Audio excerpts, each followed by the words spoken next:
Hello, everyone, and welcome to Canadians with Disabilities and Their Allies. My name is Brent Frain. I'm the host, and today I'm launching a new series. It's on Disability Stories Health, and I want you to subscribe to Neil Matheson's YouTube channel, stay up to date on the latest shows, and you can check out the show on your favorite app, Spotify or the Apple App Store. And definitely, to stay up to date on what's going on. And I mean, health, it's a huge topic for everybody across Canada, obviously. I mean, but people with disabilities, definitely that's the segment that we're focusing on today, because health is connected in so many ways with income inequality, different issues, and we're going to dive right into that. So I'm going to hand the mic over to Neil, and we're going to go from there. And there's 3 topics we're going to be focusing on today. Yeah, and again, how can you tell it's a live show? It's live, yes. Because I get interrupted I get interrupted all the time. But anyway, so what we wanted to focus on today, because it's the first segment, we wanted to kind of streamline 3 main points.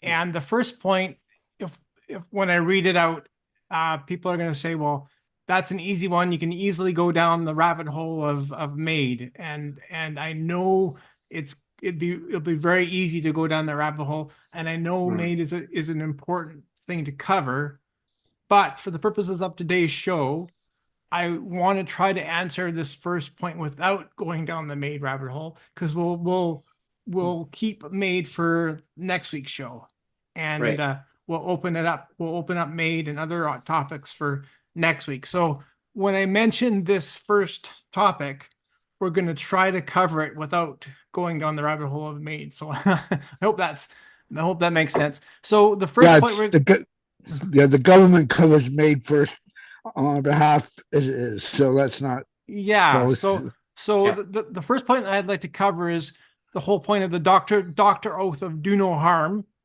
And we can say that the do no harm of the doctor's oath is at odds with the government PWD policy and legislative poverty, right? And then we can say, how are doctors and dentists, et cetera, like nurses or whatever too, stepping up to advocate for patients? And how could government get out of the way? I know MJ always talks about, I wish government would get out of the way.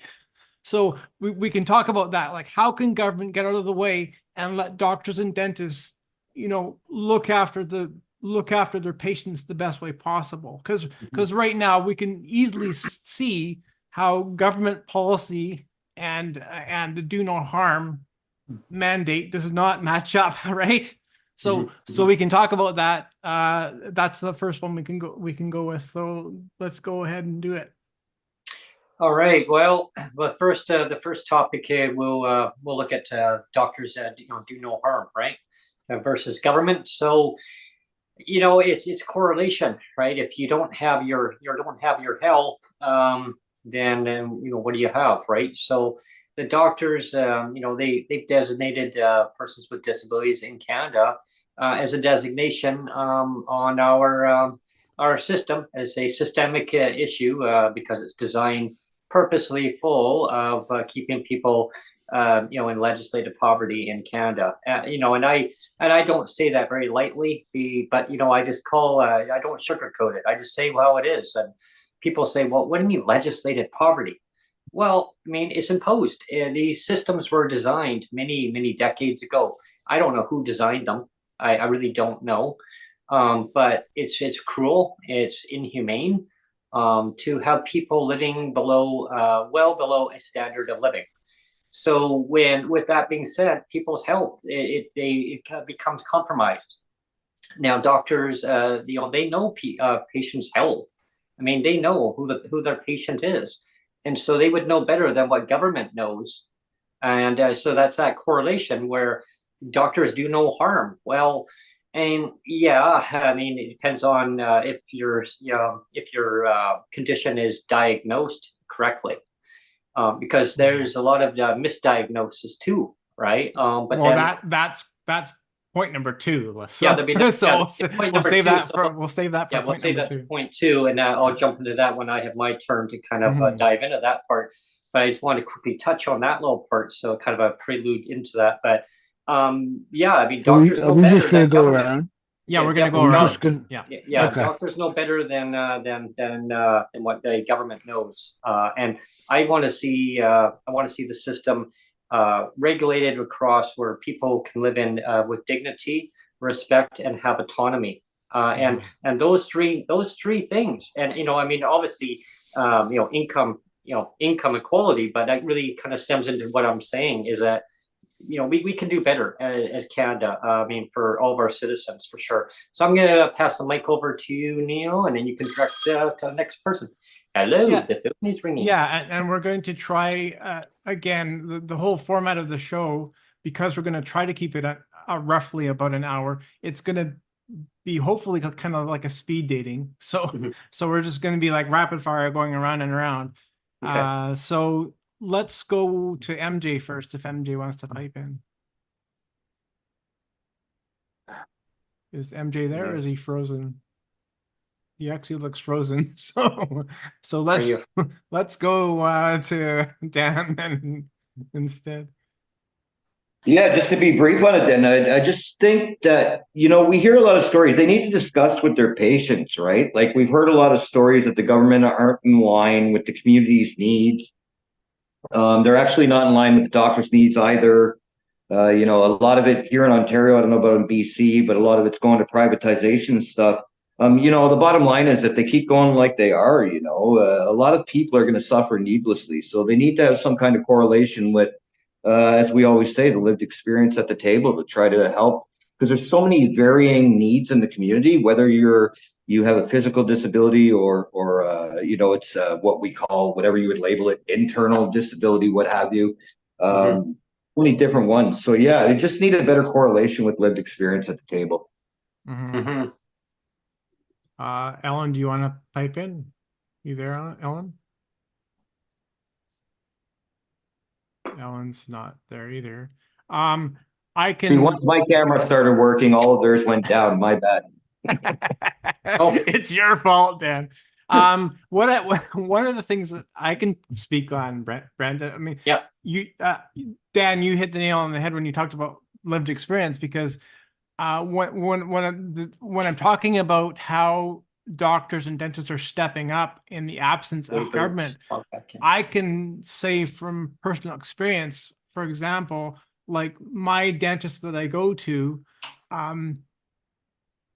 it's been 10 years, over 10 years now that my first wife passed away. And, and actually my parents ended up phoning my dentist and letting him know what had happened. And then, they weren't looking for sympathy or anything. They were just saying, just to let you know, like, matter of factly, this is what's happened to my son. His wife passed away, and the provincial government is clawing back his survivor's pension. So at that time, because it just happened, my support went from $1,500 a month of PWD down to $400. So my maximum support, because I was working too before she died. So my maximum support, with the two of us, we were both able to make $800 each. So I was making $800, she was making $800 plus the $1,500. That's like or actually it was $1,700. So that's $3,300 a month that we had of income, and it went down to $1,100 because I only had $400 of provincial support and then $700 of my pension. So it went from $3,300 a month all the way down to $1,100. Whoa. And my parents just kind of said, well, this is what's happening to my son. And again, it's not to get pity or sympathy or anything. They just said, this is what's happening. Like, can you do something? And right away, like to the dentist credit, he said that's disgusting. He says that's disgusting, inexcusable. That's terrible what they've done. And he says, I commit to making all my services for your son and his son Jake completely free. So if there's any kind of even like cavities or anything or x-rays, like 100% covered. And and then he retired, and but then the other dentist that took over agreed to do the same thing. Sorry, but I can't silence the phone. I'm trying to.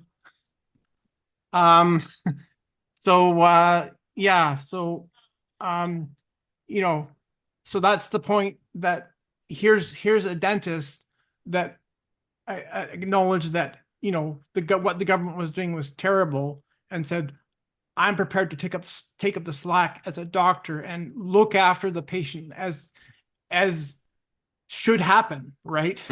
As should happen. I'm going to take up the slack of what the government is not doing. So that's my example. And I know you've often shared your example of, say, for example, when Gordon Campbell took over, he kind of forced everybody to get reassessed. And that, again, that's a question of like not trusting the medical assessments of doctors previously, and saying, well, we don't really trust the doctors. Let's get everybody reassessed again, right? So, I mean, you can speak of that.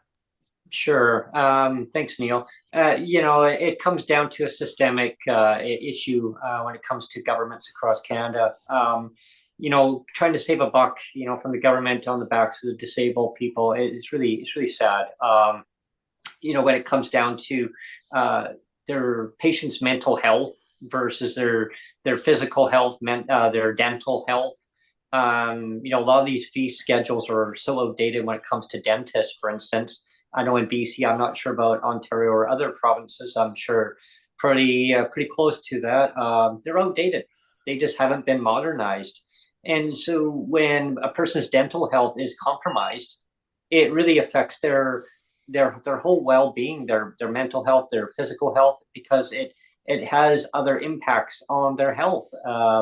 They can develop other health conditions where maybe they don't qualify originally under the government provincial programs, like for supplements, for instance. If you don't qualify for your different supplements that you can apply for, saying I want a vitamin supplement or I want mineral supplement or whatever it is, you need these other conditions.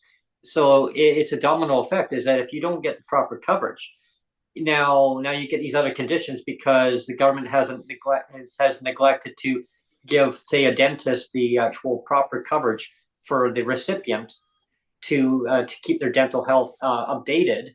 Now you're going to have other problems within your system, and so it's a whole breakdown. And now you say, oh, well, I get these other supplements, I can apply for them. Well, originally you don't qualify because the doctor says, well, hey, you don't qualify because you don't have that condition. I mean, nobody wants added conditions to their health, their well-being.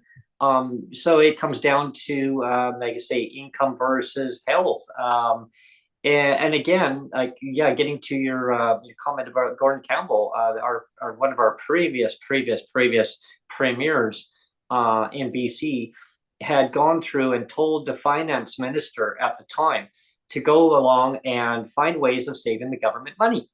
Well, let's go in and get persons with disabilities in our province to be reassessed to see if they're still disabled but really the underlying issue was they wanted to save money on their healthcare system. Why? Because well, maybe they didn't. Ottawa didn't kick in enough money. I don't know, or maybe mismanagement. Who knows? But it was cruel. It put me personally under a lot of undue stress and anxiety at the time. It created a PTSD for me for a good while. I had to cope for 3 months with no income. I was renting a basement suite from a friend of mine, and it put stress on the landlord because the landlord then says, well, I need my money to pay my mortgage, and that's why I'm renting to you. So it's either you get the government to reinstate your income or you're going to have to move. And I would have been homeless. I couldn't move back to my mom's because she was actually in a care home. We had just recently put her into a care home at the time. So really, like, it caused me a lot of health. It impacted my health, my well-being, because I couldn't buy food. I had to go to a food bank, and I didn't get all the nutritional supplements that I needed for myself. I tried applying for other supplements through the government. I didn't qualify because I didn't have those conditions. You know what I mean? And so I went to my dentist because I was having dental problems. My dentist told me, you need to eat better, Brent. You need to take care of your health. You need to eat better, eat healthy food. Otherwise, your teeth are going to have problems. You know, as a kid, I know everybody needs to take a turn, but as a kid, of course, you know, I used to get more cavities, malnutrition because, of course, as a kid, I wouldn't eat certain things. My mom would make that on me. But my mom did the best she could, bringing me up by making sure I did have the proper foods and minerals. But I'd be picky, certain things I wouldn't. But I did the best I could. But over time, you get cavities, and over time they compound, and over what happens as you get older, they break, and then they fragment, and then the dentist blames me. Well, you're not taking care of your teeth. You know, I had a dentist, Neil, and you guys, everyone listening, who mistakenly thought it was a cavity, but actually what it was calcium buildup, and so they called it a buckle. They used the terminology. They used to, what is that? Yeah, we got a buckle on blah blah tooth. We got another buckle on there, and so he would start taking teeth out. Well, then your teeth start shifting. Right. So, you know, I lost a lot of molars over the years, and I don't talk about it on the podcast, right? Because but I lost a lot of molars, and I've learned over time, your mind adjusts to how you eat, how you process. And I'm thinking, oh no, I lost another tooth. Oh boy, dentist said you got to save that. You know, that's a very important tooth. You can't lose it. So I went to the government. It goes back to the do no harm thing, right? Yeah. And so I went to the government, and like a government of the day, and their opposition, and they said, budget better, Brent. You need to budget better. Well, how do you budget better? The dentist says, well, you need a job, Brent, that will give you equivalent of what an MLA makes, because we can actually do, we can call false teeth. We can actually do implants, but it's going to cost like $10,000 per tooth. I'm like, oh my God, or we can bridge them. And now the government won't other cover, like, I'm not in that stage where I need to get dentures, but they only cover one denture, not both. And so I haven't gone down that rabbit hole yet, but that's scary to know. So that's my story. Okay. Let's go back to MJ. He's not frozen anymore. You're not frozen in time. You can sing the Let It Go, Let It Go. It just, all of a sudden my computer just froze on me for no particular reason. And I was like, what the hell? Yeah. So I had to go and do a hard kill and come back. So, trying to navigate the healthcare system is like, when I was trying to go and get diagnosed, it's like they run you around. You got to go for this type of imaging, go for this type of testing, and they want this, that, and everything else, right, to go and get your disability. And it's like they run you through the ringer, and then it's like, then they deny you the first time because that's their protocol, to deliberately deny you. Yeah. Right. Which to me is absolutely retarded. If you're disabled and you meet it, it's like, and then you have the PPMD system, which uses I don't know if you guys have been through it, but for the people listening, it uses a scoring system like, the tests in school where you had to go and fill in the little box of which one applied to you, which most of them are absolutely innocuous, stupid questions that bear no relevance to an actual disability or being disabled. Mm-hmm. Right? So you're so they've created this system to waste your time. And, when it comes to, with health, I mean, I've had a bad back my entire life. It happened from a car accident when I was 8 or 9 years old. Basically, my dad was chasing my uncle who had the first RX-7 in BC. My dad had an RX-4 hatchback, rear tire blew because it was bald. And we went spinning one way, and then we went spinning the other way. We went flying off the road, uprooted a boulder about a good 10, 12 feet tall, and landed in the swamps down in the lower mainland, when there was swamps out there before they filled them all in. Now, ever since then, I've had a bad back, and finally getting diagnosed for the bad back took me like almost my whole life, right? It took me till 40 something years here, 30 years to go and finally get a diagnosis. I gone to the doctors, I complained about it, I said there's problems. It's like doctors it's like, oh well, just do exercise, do yoga, do this. And it's like, doc, you're missing my point, right? I've had this problem since I'm 7, 8. It's like, explain to them. And it's like, and trying to go and get doctors to actually do things, to go and actually come up with a diagnosis, it's almost like pulling teeth. It's like one of my doctors, he was more interested in prescribing pills and running me through the pill mill, and having me come back every other week, to see how the things were going so she could get paid for more checkups. Yeah. Right. And to me, it's like, it's like, so it's like when you're having a crisis of dealing with, just stress, life, or anything like that, it's like, oh, we'll pay for only so many counseling sessions, but after that, you've got to pay for it on your own, right? So it's like one of the problems here is in BC, particularly, where they use Blue Cross, but then they have this department ahead of them going and deciding what they're willing to pay for, right? Yeah. I mean, to me, okay, just pay for Blue Cross Premium Plus, whatever the heck, right? Pay for that, and then just pay for the deductible.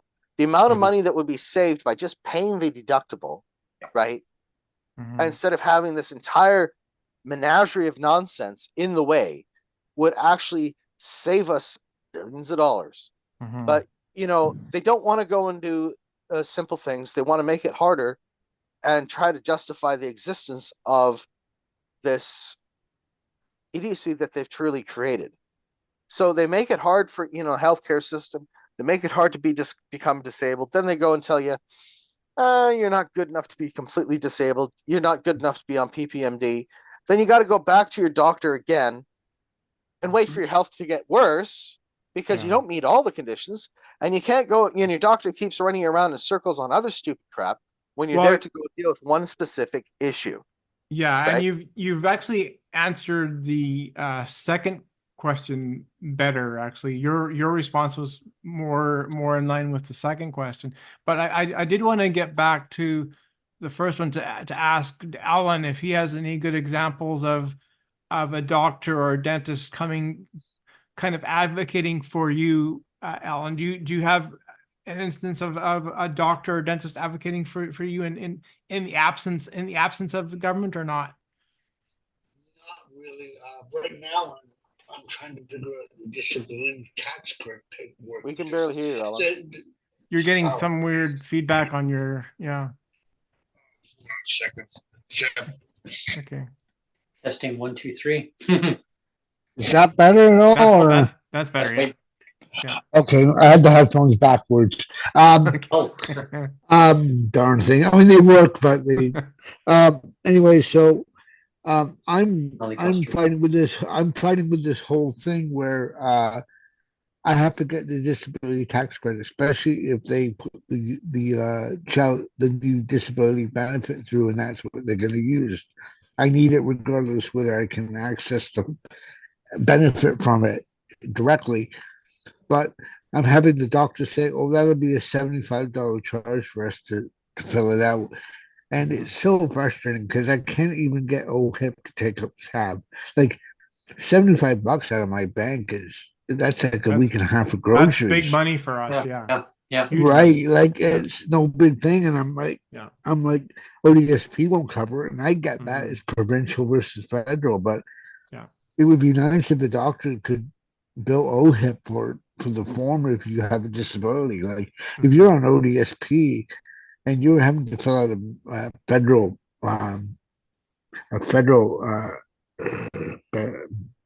form of any kind that's strictly directly relevant to having a disability. It's like you're killing me, guys. Like, I've had a few doctors in my life that were generally pretty understanding of was, but they've all retired. I moved up to Kingston, and now I just got my first stage of blood work. That's actually, I actually got a phone call from my doctor telling me to come in. It's not, I don't actually have a doctor, but it's a walk-in clinic. So we'll see how this goes on Wednesday. But I don't know. They just seem to want to rush out of the office. I don't know if I can say that they harmed me in any way specifically. I told the doctor that I wasn't, when I was in Niagara, that might fill out this form for me. That I don't want to be in the pill mill. Don't prescribe me something. Yeah, me to neither. not. Yeah. Don't throw me through the pill mill because when I was dealing with my psoriasis at this women's college in Toronto, which is like a hospital, I think Dan might know it, or know of it. It's on college, and they were like, this is prior to getting the injection. So when you have psoriasis, you have to go through the creams and the light treatment, and it's all bogus because they're all band-aids because they don't actually treat the actual problem, which is an autoimmune disorder. Where your skin cells are the eczema and psoriasis particularly, it's mostly a gut and liver condition where your body's developing skin cells and the plaques are just the cells dying off on top of each other, So if a regular person's skin cells develop and it's a cycle of 7 days, um, the eczema and the psoriasis are like 5 days. So the trick is to slow down the immune system so it regulates itself. So now I'm getting the injections, but when I was at Toronto, I was having to walk around with a regular cocktail every time I went out because I had to take 3 of this and 2 of that, and I had to take this on a full stomach. So I was spending money when I was out that I didn't have because I had to eat with this stuff. So I had 2 options: stay at home and do nothing, not go to work with Jamie, or walk around with these pills and constantly buying sandwiches or a burger at McDonald's or whatever, because I constantly had to eat and I couldn't. It wasn't really helping. So when I came back to Niagara, my dermatologist was really good. He hooked me up with this dermatologist in Hamilton, and they got me on the AbbVie program, which means I now get my injections, which do the same as all the pills, and I don't. It doesn't matter whether I eat or not. I get one every 12 weeks. Okay. And the only spots I've got left now where I was covered 90% of the time was on my elbow. So I guess in a way, in a removable way, that I had a dermatologist that stepped up, and I'll leave it there. Okay. Thanks, Ellen, on that. That's very interesting on your situation. And I could have just said dermatologist and we got her to the front of the thing, but it didn't occur to me till halfway through that. Yeah, but I'm sure a lot of people that are listening and watching live are listening later. I mean, watching live now, it can probably really relate to what you've gone through, and their stories are so important too. And I really encourage the people. psoriasis was bad. I mean, the psoriasis was like 80% of my body. It's funny because I went to one of these what they call them, trials, and one of Mhm. the requirements was you had to be 80% covered, and they have a doctor make sure that Wow. during an exam that you're 80% of your body is covered by psoriasis. Yeah, And I went 20%. in for it, and 2 days later they called me and told me I wasn't eligible because I didn't have enough. I'm like, Oh, so I was wow. like, okay, you guys are a bunch of kooks. Goodbye. Well, you make a great point though, Alan, about because there's so much. I mean, people assume that everybody on PWD is getting like all this free medical coverage, and there's so much that isn't covered, right? Oh, And it's absolutely. just coming direct out of our own pockets. And I know MJ had another follow-up question before we move on. Before we move on to I did too after MJ. Okay, go ahead, MJ. Well, I mean, I was talking, when I was talking before, yeah, basically, it finally took me to go and basically say to my doctor, look, my back is always killing me. It's like I sit down, I lie down, I stand up. I mean, I'm in constant pain. What the hell's going on? Until, it's like she finally figured, it's like I'm getting tired of wasting my time in your pill mill, and I quit doing it in favor of smoking weed because it just made more sense, quite frankly. It works for me, but that's me. I mean, I just really got to that point where it was like finally when I got to that place for, I guess, for myself to be better to advocate, say, hey, this is what's going on. I finally got the doctor to go, oh, geez, okay. And I don't know if that was really advocating for me, but it's just trying to fight, this system of all they want to do is find reasons for themselves to make money and not actually go and, actually, I don't know, I guess, provide proper care. Mhm. It's like they tell you go into the office, oh, we can only talk about one issue. And it's like, I've been trying to get in to see you for like 3 weeks, or 6 weeks. All these issues are here. So it's like they make it even worse for you to get ahead with your own medical, and your own care. Because I have a certain empathy to the doctors. I think a lot of them are so stressed because they're so overloaded that when big pharma comes in and says we have X, Y, and Z in prescriptions and we need you to push them, and if you push them, we'll give you X amount of dollars. The I'll doctors comment are what almost addiction to that incentive because it means that they can keep their doctor's office and their nurses and receptions paid, right? That they almost become bought and paid for by the pharmacy because they are so overwhelmed. Now, I'm not saying there aren't some bad apples in the medical field where they just want to give out pills because it means you're getting the patient out the door. But at the same time, I think a lot of these doctors are under such strain that as soon as a big pharma comes across and says, "Hey, we need you to kind true. of push that narrative And then of that. you have the news hour brought to you by Moderna. yeah. Well, I would like to hear what Dan has to say on this, if because I haven't heard from him. If you don't mind, Dan. Well, Yeah. he did speak earlier. Oh, okay. Actually, but maybe you weren't. Oh, well, that probably was speaking right when my computer froze. Oh, that's possible. Yeah. Yeah. Did you have any final comment on this one, Brent? Yeah, I just had a quick little follow-up, just kind of an add-on to what I had mentioned. We're talking about like different coverages and stuff. And I remember, and of course, I would never go down that rabbit hole again because I mean, it's just not covered under your basic dental plan. When you want a major procedure done, a root canal, and then a crown.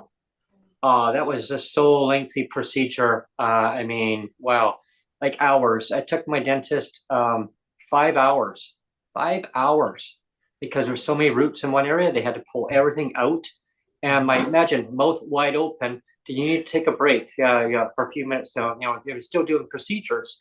So I would really, kind of release my jaw because it was getting so darn sore. He says, "Hang in there, buddy. Hang in there. You're a trooper. You're a trooper." He kept, and I mean, it got to a point where I was getting dehydrated, so they would get a straw and they would actually put it, all their equipment and this and that. But I mean, long story short, I mean, $1,500 per tooth, like a root canal and then a crown. And they had to do 3 of them. They had to do 3 of them, different appointments, go back, and it's not covered under my dental plan. So yeah, I mean, just your basic, your procedures. My dentist at the time, I was lucky because my dentist, like yours at the time, did 100% coverage. They absorbed the other 20% because the fee schedule, according to the provincial government, would only cover up to 80% coverage. And then the patient would have to pay 20% out of pocket. My dentist covered PWD because they said, well, we're just going to absorb the cost, right? You guys can't afford that. But unfortunately, when it came to a procedure like that, I had to pay it out of pocket. So I had to imagine 3 of them. So that's $4,500. I had to make payments over a 6-month period. They gave me 6 months to basically pay it. And I had to pay it out. So it came out of my check. And he goes, of course, now you can't buy nutritional foods. Now you're here at the dentist, and I'm supposed to be here taking care of your dental health, but we got to now go through that revolving door. So he said the government needs to do better, right? And that's kind of the theme going forward. Like, and that's why we're doing a series about health, like health and how it's so important to a person's well-being. And I know the systems can be fixed. I don't think today we won't have time to dive into that. We'll probably talk more about that on the next series or the series we're after. probably going to do a 3-parter, maybe 3 or 4. 4 of this one. Yeah, probably 4. I think 4 because there's one series that I would like to dive into. Also, one of the other series going forward would be talking about the dental plan, the national dental plan, the Canada, the one that just is getting launched out, and also another series on the health. I want to talk about diabetes. That'll be another part I want to talk about. We're going to do that on that series. Sonya's that's like, yay! Yeah. So, The toaster oven is not working. Breaking news! The microwave just conked right out. That's why I stepped away. And she's like, it's not working. The microwave went, and and then it the just toaster poof, oven went. and the toaster oven went. So, it's a double whammy. Oh boy. Anyway, Dan, did you have a comment as well before we move on to? No, I was just going to be very brief for MJ there. Like my health upbringing, so to speak, in the past couple of decades, has pretty much been on my own. When it comes to ailments and such, I have anxiety, PTSD, and my physical ailments are scoliosis and a little bit of arthritis going on. And I also suffer part-time from migraines. I'm not on one single pill. Not one single pill. I smoke a 24% sativa, and I'm not doing it all through the day, but I smoke it at the times that I need it, which is mostly at nighttime and when waking up. And I acknowledge and respect science and advise people to see their doctor and seek professional medical attention. Absolutely. But for myself, this is just the way it's worked out. So I agree with MJ on that front. See, I mean, it came, I came to it because it was like I had the doctor running me through the pill mill. Is it possible to mute Brent? It's hard to. Sorry. Yeah. 1 second. I will temporarily do that. Sorry, Brent. We got to mute you. Oh, I think he's back anyway now. It's fine. Oh, damn it, Brent. Now you got to mute yourself. Sorry. We didn't know how long you're going to be. Yeah. Sorry about that. We just still a technical thing there. I think we got her fixed. I mean, one of the things with the doctors, it's like when they're running you through the pill mill, they want to try every single pill. And it's like the doctor was throwing me on ADD or ADHD meds, which of course you happen to know is derivative of methamphetamines. Thank you very much. Which didn't help any, made things even worse for me. So I just finally said, I've had enough. And I just basically took all the pills back to the pharmacy and said, here you go. You can have them. Have a nice day. Throw them out, do something with them. I don't want them. I mean, probably could have sold them on the street, but I didn't do that. I did the proper thing. Then I went and started smoking pot after that. And, this is just my journey. I'm not saying that other people should do it. So this is, everyone has their own journey, right? Yeah. That works for them, So when it comes to trying to find solutions to all of these things, it's really our own healthcare is really our own journey of what works truly best for us, Mhm. because and there's not and one that's the journey. thing. That's the thing too. Is I mean, we're going to cover that in point number 3, I think, a little bit. But let's go to point number 2, and that was how underlying medical conditions are sometimes disguised by the primary disability and misdiagnosed. Okay. How secondary underlying medical conditions other than the primary disability are misdiagnosed because of Okay. the primary disability getting in the Sure. way. I'll quickly jump in. I'll just give you a That- quick one. Yeah. So when I got diagnosed, when I went to my doctor, I kept kicking and screaming and biting and scratching and hollering and just everything. My mom said, no, you need to go and get onto disability, for disability provincial assistance. She said it's a pension. Of course, she was not really misdiagnosed, but misinformed because it was changed. It was changed 1 year before. 1 year before. So I went to the doctor and he said, so I know you better than you know yourself, Brent. I know you since you are just a little baby, right?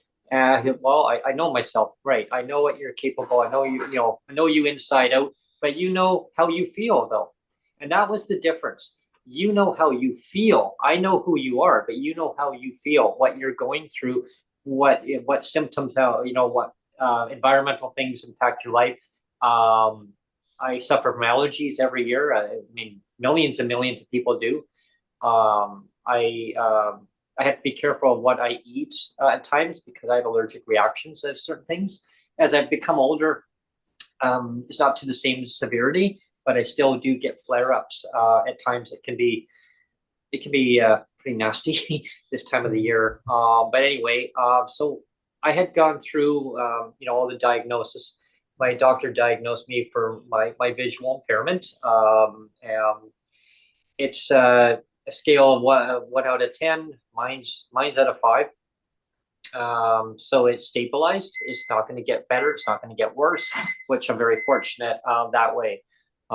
Conditions with me, with my condition is there's a variable. I had an operation, so it was very successful, but it left me with my condition, but pupil wise, I was able to stay focused, straightforward, because before my eyes, if somebody looks at me, my eyes will just my pupils go back and forth.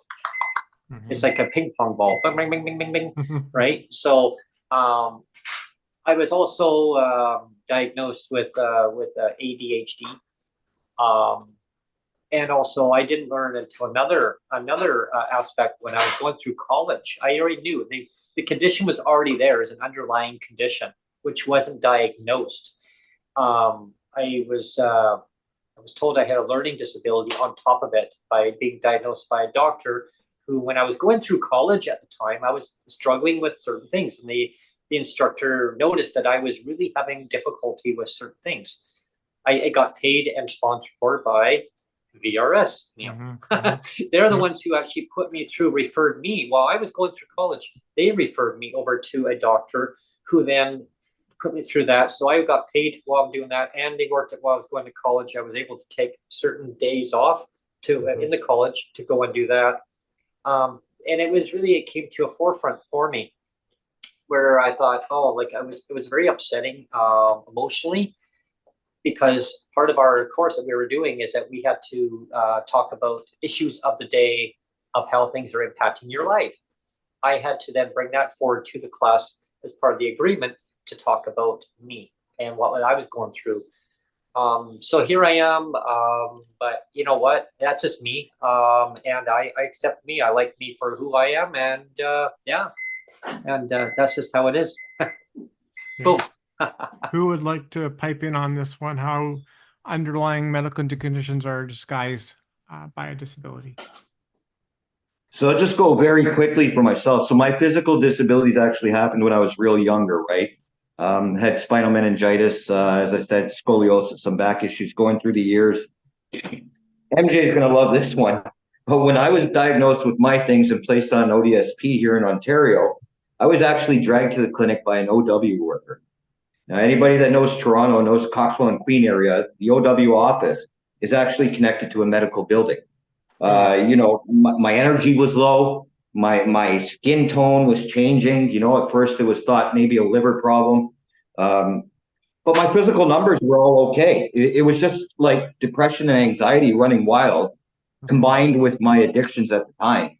And I just didn't know how to deal with it. No, thankfully that she did that. Because as we've heard from Minnie and MJ and others, even Alan there too, most workers don't take that time to care. And I'll never forget the name Jill Payne, because she's retired now. But maybe they should take a little lesson from Jill Payne as to how to treat people with disabilities across the country. Neil, thanks on that, Dan. I was going to quickly do a little follow-up, kind of what you just mentioned on that, Dan, too, is to my story is, and I've said this before on my podcast many times prior in the past.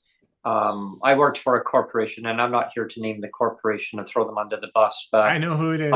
Yeah. But you know, I loved my job. Like at the time, I loved what I was doing because I was working independently by myself. I didn't have to answer to nobody. Like I worked my way up to this peer of my as far as I could go with my job, and I kept having the mind would say you can do. I just kept pushing myself more and more and more because hey, I could do it, no big deal. And I injured myself. I didn't know how bad. I think okay, I hurt my back a little bit. No, like I more than hurt my back at point time where I was so scared and in pain that I couldn't even. I fell out of bed, like literally fell out of bed, and and it hurting my arm that was already all the nerves were already it was damaged all the way from my spine all the way up, and so now I hurt my arm on top of it.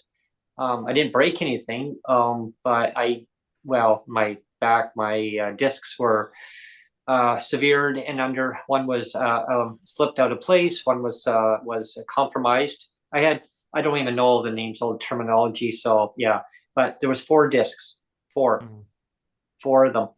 And when I got to see a graph, this is your spine. This is how everything is. It went up to my neck, like everything's all connected all the way down. It was all the way down to my legs, and it took a lot of chiropractic and physiotherapy for several months. And going forward, so that's that there's another disability added to list. And I joked with the doctor. I said, "Oh, we'll just add that down to the pile." He goes, "Sure, why not, Brent? We'll just stack it up." And he had a great sense of humor. But I was scared because he called himself the he says, "I'm a doctor. I'm called the cracker." You're a cracker. Yeah. So you lay here, but you need to sign a document that states that I'm not responsible for anything going forward. So people who know about the procedure, they know what I'm talking about. Until I did, I said, fine. Yeah. And so basically the moment of time was the sense of relief of pain. It was just instant. It was gone. It was like, what? Like that was it. But then it was more pain because I had to get all the treatment. But I mean, getting to the stories of health, like how important it is to really take care of your health if the best way you can. And the governments need to step up to the plate here. All levels of government, you need to work together. You need to modernize policies, the healthcare, dental coverage. Like our dental coverage in BC, I don't know, Alan and Dan, in Ontario. Maybe you guys, after I mention this comment, maybe you can chime in. But I mean, our dental fee schedule is so outdated. It hasn't been updated since 2015. And dentists and BC will not, in a lot of cases, will not take recipients any longer. Like as soon as you say I'm a PWD, they just say, oh no, sorry, because they won't cover it, right? Because they say, well, it's like damage control, because they're going to take the cost, right? And they know what's not covered. Yeah. I didn't know. Does anybody else want to chime in on this question too, or either MJ or Alan? Do you have anything to say on underlying conditions? No. Okay. Not really. Well, I mean, we kind of covered it. We'll move on to the last one then. Number 3, how parents and caregivers are often overlooked as an important component in the healthcare when looking after elderly and PWD. And yeah, so anybody has a comment on that one? Sure, I'll quickly mention, I'll just like only be like 30 seconds on this one. I think they play a huge role. I mean, number one role really. I mean, because they're the caregivers are basically are there to provide the best support that they can. That however, unfortunately, a lot of it's underfunded, by the governments. They don't provide the proper care in a lot of cases.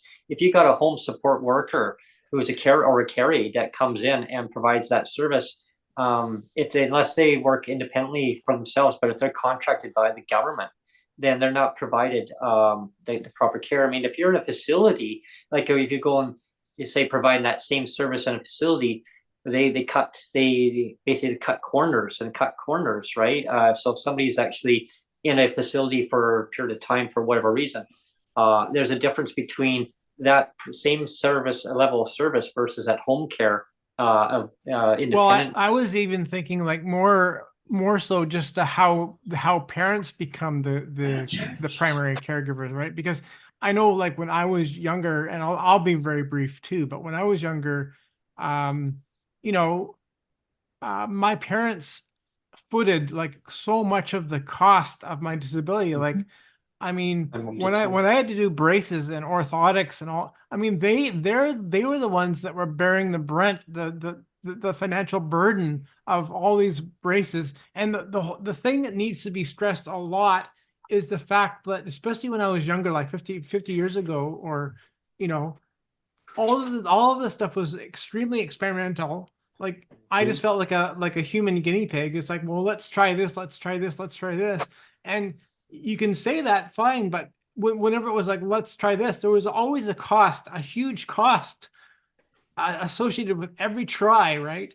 And every time my parents were bearing the brunt of that cost, and it was like, and there was like, again, there was no manual, and there was, I mean, yes, you had some doctors that were giving some guidance, but for the most part, it was like, well, you guys can figure it out. And I mean, even all these years later, it's like, well, you guys can figure it out, and we're kind of left to your own devices, and that's how people are falling through the cracks, right? So there's this huge burden of this assumption from both the medical community and especially government policy, where governments just assume, well, of course, you're going to have parents looking after their elderly parents, or of course you're going to have parents looking after their disabled son or daughter, but it shouldn't be an of course, really, because you got to really look at how much time, effort, and money is being like absorbed, and it's a huge burden on the whole family unit. And it is. That does not get expressed enough. Anyway, that's my 2 cents. Yeah, exactly. Open it up to the floor. Yeah, maybe Dan, what's your take on this? Well, I totally agree with Neil there. Parents and caregivers, they're the eyes and ears of the people that can't be their own eyes and ears, right? Just as an example, in my building here, I'm not trying to rub it in. I hate to say it, but it's got to be told so everybody knows the truth, right? I'm fucking lucky. Oops. I'm lucky because I live in a building that's stored with PWDs, like caregivers and food banks and nurses and people that can help those that need the help, right? And it's what Neil just said. It boils down to so many people fall through the cracks because it's just assumed that every problem is the same problem, and it's not. We all have different problems, varying issues, and this privatization, and I won't touch on it a lot, but this privatization that's happening here in Ontario now, and it's just ridiculous, right? I think back, and I won't touch on this either because I know it's a topic for another show, but I think back to when I had spinal meningitis. I was 3 months old. There was no vaccinations. There was no nothing. My mom was left to just hope and pray. And some rhyme or reason, I came through it, right? I always think to myself, ever since the topic of MAID has come up, what would my life have been? Would I have even had a life? Would I be sitting here right now? Because at the time, it was told to my mother, your son is not walking out of here. He's leaving in a wheelchair or a body bag. So, it's like you guys said, we got to get to some point where we all work together and understand that there's more than just one issue going on. It's not just our own, it's everybody's across the country. And we're never going to get it right unless we work together with everybody on these life and death issues. Yeah, thanks on that, Dan. And just I'm going to touch on what you mentioned. It's a lot of people in outside the disability community that that maybe are not impacted because of somebody that they know that has a disability. I mean, we're here to educate people, but bring people on board that do have disabilities or families that have disabled, their either their caregivers or their family members, and like everybody's impacted one way or another. And it's about fixing the system, a systemic issue that's been neglected, deliberately neglected for way too long. I remember growing up when I had to get orthotics, and my mom would go to would go to some kind of government place and say, well, Brent needs this. Oh, okay, well, yeah, okay, there's nothing we can do for you. And so she would actually have to go and borrow money from a neighbor. And then make payments to that neighbor to get me orthotics because I have flat feet. And so I wear through shoes really fast. I still wear through shoes fast. So I have to get, good enough shoes. I still wear some shoes I probably shouldn't wear, but because I can't afford to get really expensive shoes. And so like I'll wear on one side of my shoe a lot bit more than the other side. And Myself too. Yeah, my inner shoe worn me too. right to the. Yeah, it's because the doctor said it's how I walk. It's how I walk, and it's because of my eye condition too. I think it's just be the balance. Like I was told that when I was a kid, it's like your balance is off a little bit. But I mean, I can walk straight ahead, but it's my feet sometimes they curve in. Yeah, so yeah, but it's just part of who I am. I tend to walk. I can't I'll start walking and I can keep a pretty straight line as long as I'm looking straight ahead. Right. But I will notice that if I start on the left side of the sidewalk, and I try and give people as much room to go around me or whatever as possible, but I'll realize by the second block I'm on the right side of the sidewalk. Oh wow! Despite my best bet. But yeah, that's part of my cerebral palsy. Right? My perception it is will off track too. me. It'll track me, and then I look at the inside of my cowboy boots and I'm going, holy crap, I don't even wear these as much. Like I've had many times had the opportunity to buy a pair of Doc Martens and I want the ones from England because they're actually like built like they used to be built. Now they're made in China and Korea, but you can still buy the Doc Martens made in England. They're $100 more than what the stores are selling. They're really expensive. I mean, you really got to want to. And I really want a pair of a-hole black Doc Martens from like what was that movie? That English movie, something trains. It was Train spotting. Train spotting. So I wanted to go back to that. I wanted to go back to that green duffel style sport jacket and the Doc Martens and the jeans because I shave my head anyway, and can I go back to my English roots of wearing Doc Martens all the time? But I'm like at the same time I'm like until I can get orthotic inserts for my footwear, I don't want to spend $400 on a pair of Docs to get them shot in a year.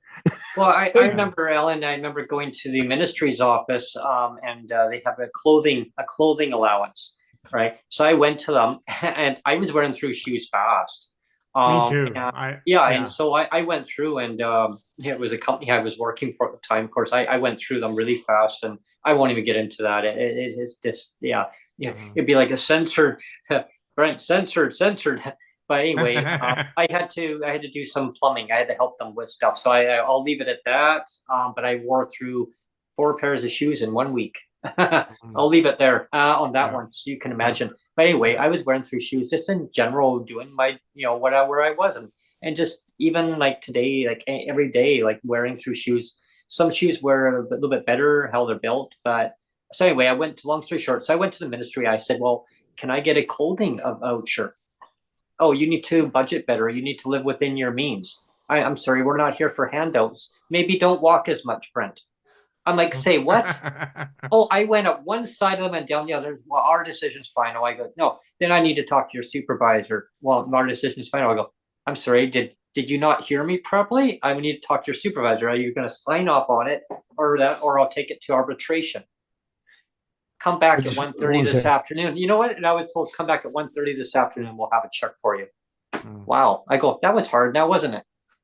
That's the left shoe insert yeah. after 6 months. Yeah. After 6 months. Yeah. And I didn't even wear, I wear these shoes every day. fast too, yeah. Or I used to at least. See, These are Adidas. They're $100 shoes. Yeah. Like I've killed them. Yeah, and I was always forced to spend money on expensive shoes because of, you know, when you have cerebral palsy, like you have to look after your feet. So I was dropping like at least $100 on shoes, at least bare minimum. And, my old man said, you know, they would only last me like a month or something, and then I have to spend another $100 on another pair of shoes. Oh yeah, I get maybe about maybe if I'm lucky, maybe like a really good shoe, maybe 3 months. But yeah, I mean sometimes a month and a half. But MJ, I think that you wanted to jump in there. Yeah, this is one of the reasons why I end up going and buying my shoes from Marks, because they seem to be very good. I mean, I buy sandals for the summer, shoes, and I buy my boots there. All have memory foam. That way, you know, I can have comfort.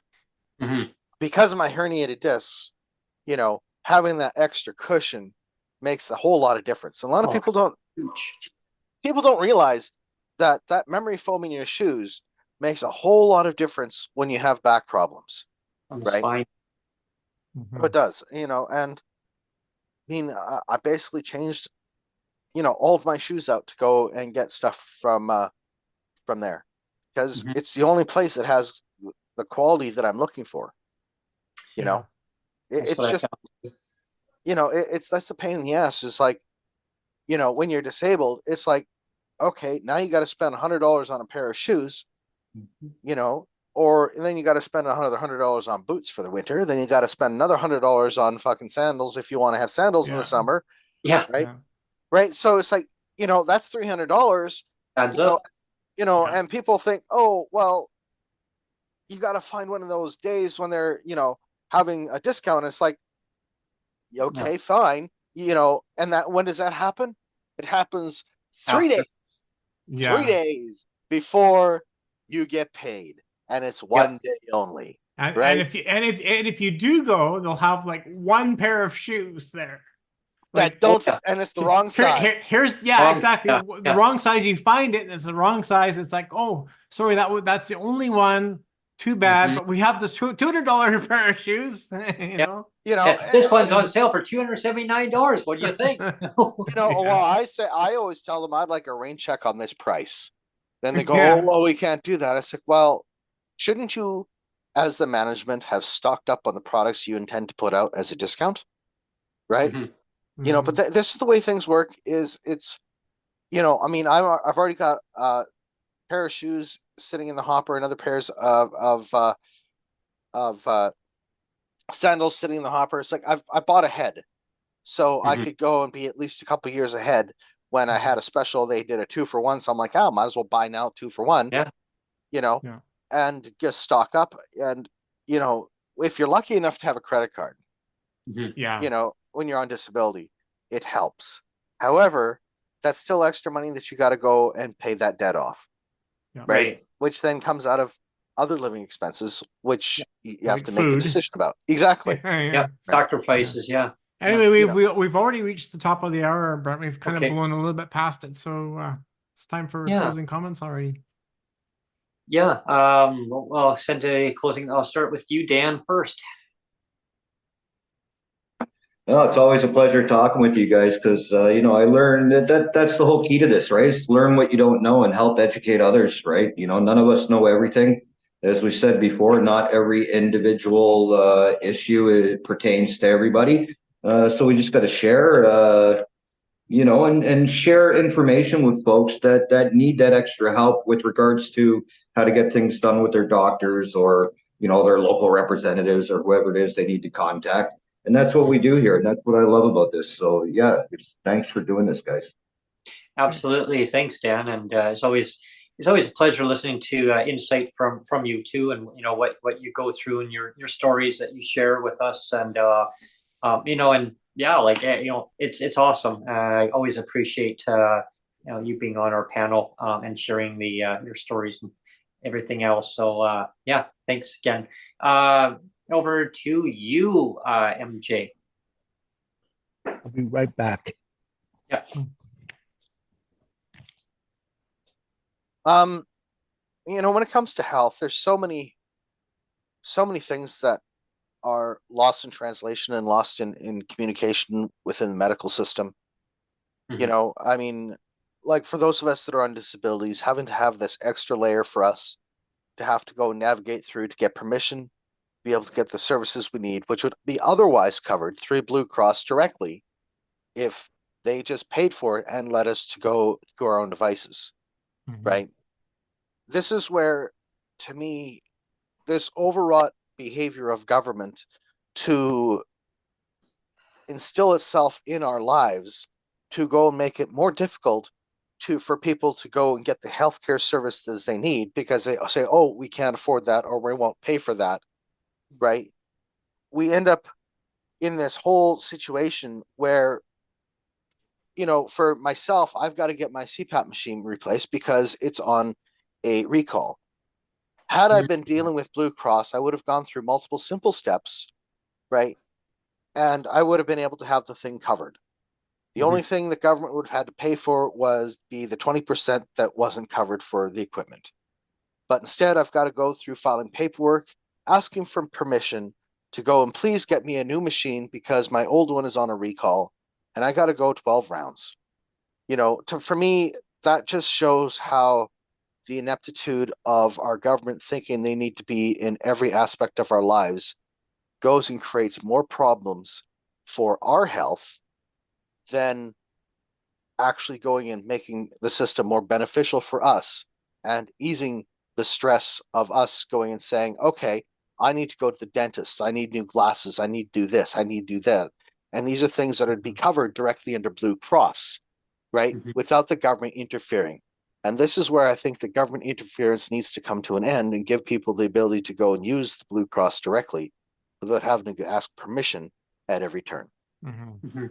Thanks, MJ. That's a really, it really gave a really good, powerful overview of that. And it's like the theme of that the government just needs to kind of step away and let people make decisions that are best on what their needs are, and like the insurance companies. I mean, deal directly with insurance companies, eh? I think well, the frustrating thing, Brent, is, and I agree with MJ totally, is if all this red tape was bloody well cut down, things like orthotics and dental implants, glasses, orthotic inserts could all be well covered and taken care of in a dignified manner and an efficient manner where if you're going, hey, one of my teeth came out because I'm missing two on the other side and I need to get 3 implants. And they're like, okay, well, it's going to cost you $100 a month for 6 months. Okay, no problem. Because they know that you're on a payment plan. It's guaranteed. It's a UBI or whatever they're going to call it. It shows up that you've got the coverage. It shows that you've got yourself either Blue Cross or Diageo or whatever the health plan you've got. They know they can bill it, and that $600 over the spread of 6 months is just the offset of what the insurance company won't cover. But instead of that denture being $1,500 a pop, it's now only costing you maybe $100 a month out of pocket. In 6 months, it's done. And if you're getting a UBI and half of this red tape bullshit to whether it's ODSP or PWD or ASH or whatever it is cut out. It's like that's a no-brainer. I'm getting $2,500 a month. I can afford that, and still pay rent and my fridge isn't empty. Yeah. I think and the whole food, I wouldn't go down the food bank rabbit hole, but it ties in to the whole health because when you 80% of stuff I get from the food bank, I better put down in my laundry room because I can't eat it. It's Yeah. like it's either expired or it's because I've got diabetes, I can't eat it anyway. So I'm like, why am I going 18 blocks off the bus run to get 3 bags of reusable stuff I can't use? Yeah. Well, yeah, and it's yeah, exactly. I mean, there's a lot of these bureaucratic issues that it just they don't need doesn't need to be there. I mean, thanks on that, Ellen. I greatly appreciate your That's my closing statement. Let's Yeah, cut yeah. let's cut the fat. Yeah, totally. Yeah, just well, Give me the give me the bacon. scissors. I don't need the fat on the bacon. I need the bacon. Give me the big scissors. I'll cut the red tape. And so I guess on my closing comment on that would be as an overview of it all, and echoing everything that you guys have said is there's too much bureaucratic stuff that's involved, and it's doesn't have the systems don't have to be the way it is. I mean, if the system is designed like a UABI, like MJ, like your idea, I mean, or any idea like that, where now the insurance companies know guaranteed, hey, the money's going to be there. We can now do the procedure. We know that the funds are going to be there. Not hoping that maybe a PWD, we're going to have some funds. What is their coverage now? Oh, they've only got this much. Oh, now what is the chance that the recipient's going to be able to make their payments? What happens if they don't make their payments? Are we going to take the risk? That's what the healthcare providers probably look at too, like dentists. They're going to say, oh, what happens if they don't do it? Well, now they could be out of pocket, right? Well, now they have to try and go and chase after the recipient. I mean, wow. So I think all that red tape needs to be cut. I mean, give people a basic standard. Yeah, and God bless. We should have to say God bless the doctors and dentists that are willing to take the bullet. Yes. Because there's so many that are like we have to say that we have to acknowledge that so many are willing to do that, but they shouldn't have to. They shouldn't have to. I've had dentists that have said to me, Alan, if I could absorb 90% of the cost of each implant for you, I'd do it. And it would just be the cost of the tooth itself is not the majority of the implant itself, is not the majority of the cost. It's a porcelain tooth on a metal brace. It's putting them in. It's the time of putting them in one by one, and that's where the cost. He goes, if I can absorb that, then these implants wouldn't cost you much. That's what I was told too, Ellen. I had a lot of consultations with my dentist about the same thing, and it's a lot of it's all red tape, and that's what the dentist told me. A lot of it's all bureaucrat red tape. He goes, you look at a lot of the government officials, and he didn't want to point fingers, but he says they're all well taken care of. He says it's all tax dollars. It's all there. We all get the tax dollars. It's all misconstrued. It's not proportioned properly, he said, and it really, like, the system doesn't have to be the way it is. He said we should be taking care of our Canadian citizens across the board. But while the hierarchy and the 1% consider dental to be a cosmetic privilege, it will never bring the price down. That's also been a problem. It's like, oh, you need teeth. Well, that's cosmetic. So that's a privilege of earning money.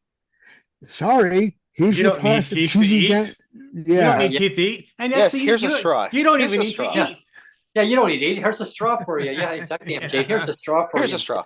Oh, but is that a paper straw? Oh, hang on. That's bad for your health. Oh, well, anyway, let's get out of here. Yeah. All right. Thanks everyone for tuning in today, and please subscribe to Neil Matheson's YouTube channel. Stay up to date on the latest shows. If you want to be a doctor or a nurse or a practitioner on one of our upcoming segments on our new health series, reach out to Neil or myself, and we'll get you all lined up. And the more the merrier. If you want to be a guest on the show for another special segment, reach out to me also or Neil. Yeah. Thanks again, everyone, for tuning in, and stay tuned to our next Part 2 series of disability health stories. And they're coming to get you, Brent, because I hear the sirens. They're coming. I hear them. Yeah, they're coming. Oh no! Bye, Brent. Bye. Goodbye, everyone. My back window.